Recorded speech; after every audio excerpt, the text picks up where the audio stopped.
Oke, lanjut lagi. Ini video kita selanjutnya. Tadi kita bicara tentang tangki. Oke, sekarang tangki Jungwon lah, kita bicara tentang tangki Jungwon ya. Recloser Jungwon.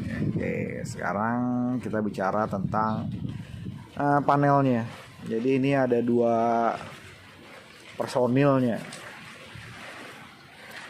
Lagi proses rewiring karena ini kendala macam-macam nih kendalanya. Lagi coba dirapiin dulu. Ada yang kabelnya digigit tikus, ada yang kabelnya macam-macam lah pokoknya mah. Kabelnya tuh ada yang putus-putus, terus modul-modulnya langsung rusak ya. Ini lagi kita coba perbaiki. Diusahakan semaksimal mungkin lah biar aman, nyaman dan tetap handal gitu. Perkenalkan lagi, ya adek. Ini kedua kalinya dipromosikan ya. Ini hayang kawin, siap luar dalam. Pokoknya siap menampung lah pokoknya. Dia sedang mencari penampungan yang mau itu apa, yang mau apa tahu nih, yang mau menerimanya dek, yang mau menerima. Pokoknya ada apanya bukan ada apanya. Apa adanya. Dah guys. Kayak ini panel Jungwon tipe dia pakai PNC ya. Ini RTU PNC pakai FTU R200. Jadi ini tipe tertinggi dari PNC, FTU R200. Jungwon juga pakai RTU yang tertinggi versinya. Oke, jadi dibanding kompetitor dia yang paling tinggi versinya Jungwon. Ya, Jungwon tuh pertama dia ada panelnya ini aluminium ya, dia harusnya tahan karat. Kemudian dia ada second door-nya, dia ada panel pintu kedua. Ini panel pintu pertama, panel pintu kedua. Ini adiabatik nih buat meredam panas ya sama cuaca, untuk menghindari kondensasi di dalam. Kemudian dia punya RTU tadi, dia punya board buat baterai tes, jadi bisa ngelihat arus dan tegangan baterai di sini. Kemudian dia ada VT calibration. Oke, buat kalibrasi tegangan sama power. Dia ada soket-soket, arus, tegangan, kontrol, status, power, ada CAN bus juga. CAN bus tuh komunikasi yang dipakai sama RTU ini. Jadi untuk tegangan untuk tegangan dia masuk melalui CAN bus. Tapi kalau untuk LBS tegangan status masuk melalui CAN bus. Kalau untuk tipe-tipe RTU yang ekonomik P200C LBS ada beberapa dia pakai DIDO untuk statusnya, belum pakai CAN bus gitu. Oke, kita bicara yang di bawah situ receptacle untuk power, yang di bawahnya receptacle untuk kontrol, kabel kontrol. Ini ada Vius AC220, kemudian dia ada Aristar TR, kemudian ada apa nih namanya, door switch, indikasi untuk panel buka tutup ya. Ketika ada personilnya buka tutup, dia tahu buka tutup just itu. Kemudian dia ada TB24 ini untuk sistem gitu. Tapi banyak teman-teman yang masukin modem lewat sini. Harusnya modem dipasang di sini di SMPS. Jadi SMPS tuh ketika tegangan dia di bawah 19 volt dia langsung mutus semua sistem, modem atau apapun perangkat yang ada di dalam sistem diputus. Begitu juga dengan RTU. Tapi karena teman-teman mau tetap online modemnya, maka dipasang di sana. Ketika durasi gangguan itu panjang, modem tuh menyedot tegangan dan arus dari baterai itu cepat drop di bawah 19 volt. Nah, untuk tipe-tipe baterai aki kering ini VLRA itu dia nggak boleh di bawah 80%. Ketika di bawah 80% nanti ada apa tuh namanya, ada fenomena apa ya, saya lupa tuh namanya. Jadi gas itu terakumulasi gas dalam baterai itu. Jadi baterai itu nggak bisa penuh gitu, nggak akan bisa optimal lagi gitu ketika di discharge sampai habis banget gitu. Makanya untuk tipe-tipe hampir semua LBS recloser tuh bawaan pabrik pasti sudah di set 80% dia mati gitu. Tapi karena teman-teman mau tetap online, jadi kelihatan statusnya dia online atau enggak, LBS-nya atau reclosernya atau RTU-nya itu tetap online atau enggak, atau tegangan sudah masuk atau belum. Jadi dia ambil dari sana teman-teman. Sebenarnya itu sangat tidak direkomendasikan. Dan masalahnya ketika recloser itu sudah habis tegangan di bawah 80% atau sampai habis banget gitu ya, misalnya tinggal sisa 20%, ketika recharge nanti si SMPS-nya ini akan ngedetek, nggak tahu kenapa dia ini akan selalu melakukan baterai tes. Nah, nanti dummy di dalam SMPS itu akan terbakar. Nanti muncullah fenomena SMPS terbakar, rusak gitu. Itu karena kondisi baterai yang dipakai itu dipaksakan di bawah 80% gitu. Nanti kalau kondisi kayak gitu SMPS nanti akan cepat rusak gitu. Atau bisa langsung seketika rusak dan berasap. Oke. Kita bicara lagi dari awal, itu shoot arrestor. Jadi dari AC masuk ke fuse ya, dari fuse masuk ke shoot arrestor masuk ke switch AC open close, switch AC on off, ada baterai on off. Dari AC on off dia balik lagi masuk ke trafo keluar 30 volt AC. Jadi si Jungwon ini pakai 30 volt AC. Dia masuk ke SMPS. Dari SMPS tuh nanti disebar dia ke charger, ke sistem RTU, ke modem 12 volt. Kalau ke RTU 24 sampai 27. Kemudian ke PMA. Oke. Nah, itu dia.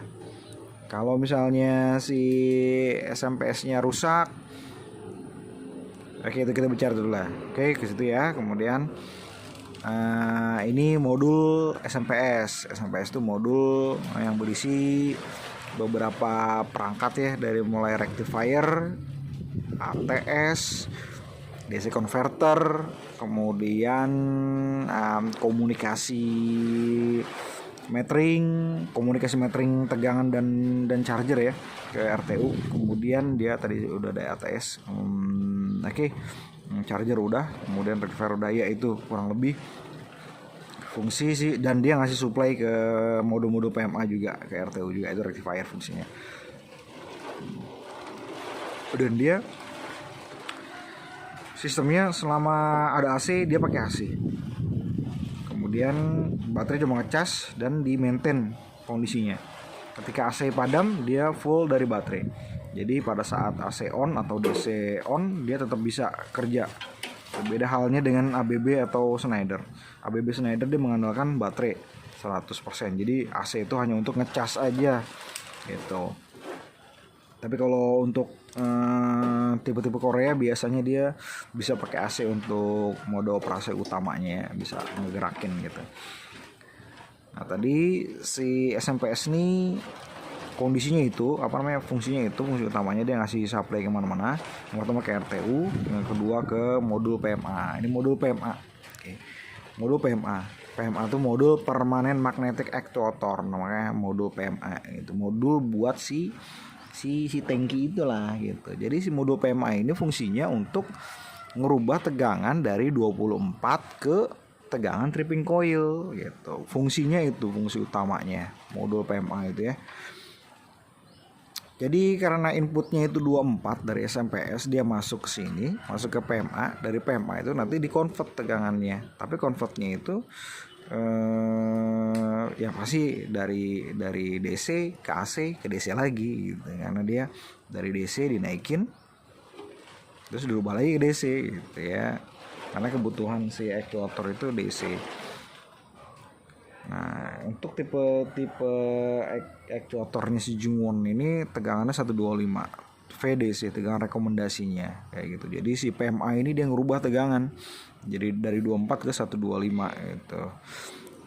Tapi kalau misalnya di Entec namanya modul UPS, dia ngerubah tegangan juga dari 24 ke 125. Kalau Sinsung yang ini Sinsung, dia namanya modul DCM. Modul DCM tuh dia ngerubah tegangan 24 ke tegangan tripping coilnya itu sekitar 260 sampai 300-an gitu.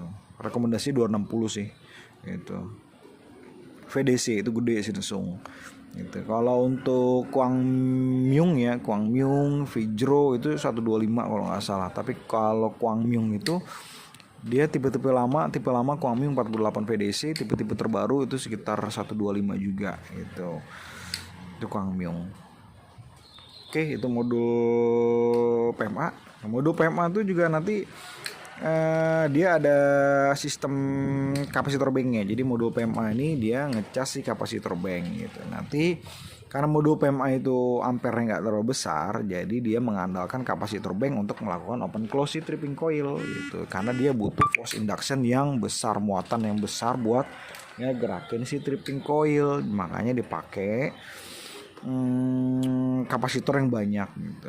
Untuk Jungwon dia kapasitor open close-nya saya nggak tahu ya, belum pernah ngitung dia berapa mikro. Yang jelas tuh ada sekitar 20-an kalau nggak salah, 20-an kalau nggak salah. Itu kalau nggak salah tuh 220 mikro itu dikali 20 sekitar 44.000 mikro mungkin ya. Voltasenya pasti di atas 125, mungkin 160, mungkin 180 gitu.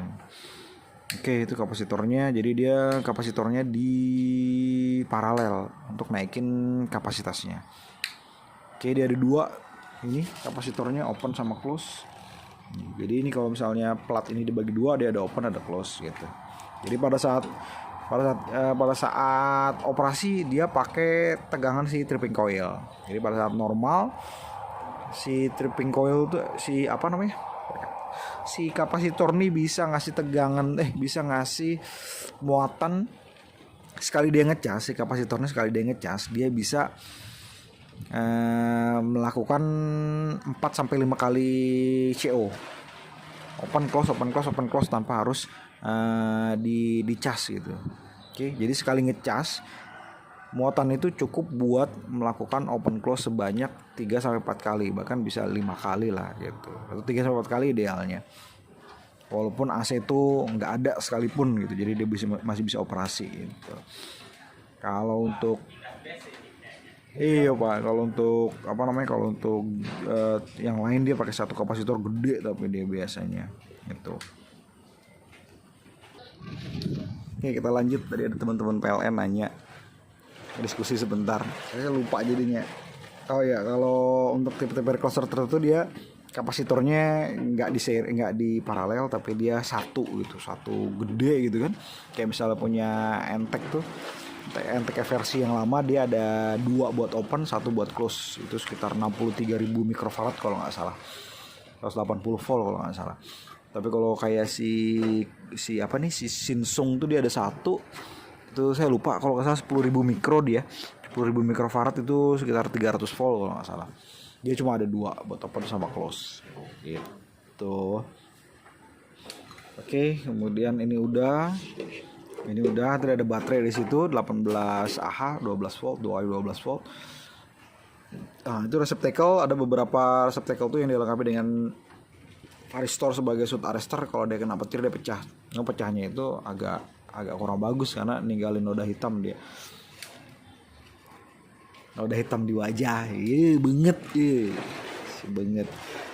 Kemudian nih RTU. Tadi kita bicara RTU itu sebagai pusat olah data ya. Dia buat metering, buat komunikasi, buat kontrol, buat macam-macam.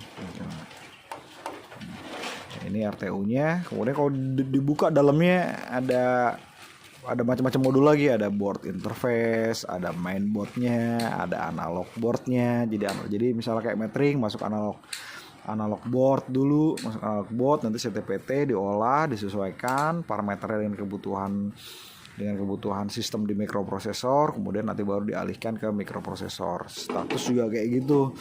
status, nanti dia masuk ke DI status, nanti baru dimasukin ke mikroprosesor. Kalau tegangan juga kayak gitu juga. Kalau misalnya kontrol dari mikroprosesor baru balik ke modul, dari mikroprosesor kayak dari interface masuk ke mikroprosesor baru ke modul analognya, keluarlah dia ke PMA gitu. Kalau LBS dia dari RTU masuk ke SMPS baru masuk ke motor. Tapi kalau si recloser dari modul recloser Jungwon lah khususnya, dia dari RTU kontrol masuk ke PMA langsung ke tripping coil. Oke, itu sekilas untuk sistem kerja si recloser Jungwon. Recloser Jungwon ya.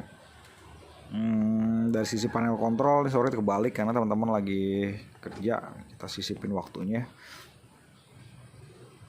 Jadi selain kita bisa perbaiki, kita bisa servis kart-kartnya, atau kalau teman-teman nggak mau servis, misalnya nggak yakin dengan servis, mau beli RTU baru bisa, modul baru bisa, mau custom bisa, mau saya bikinin modul cloningnya bisa. Misalnya teman-teman beli barang ini kemudian pabrikan nggak jual, nanti kirim aja ke kita, nanti kita bikinin modul yang serupa, itu nggak apa-apa, itu bisa. Oke, itu aja. Thank you for watching, jangan lupa di subrek guys. Oke, ini adek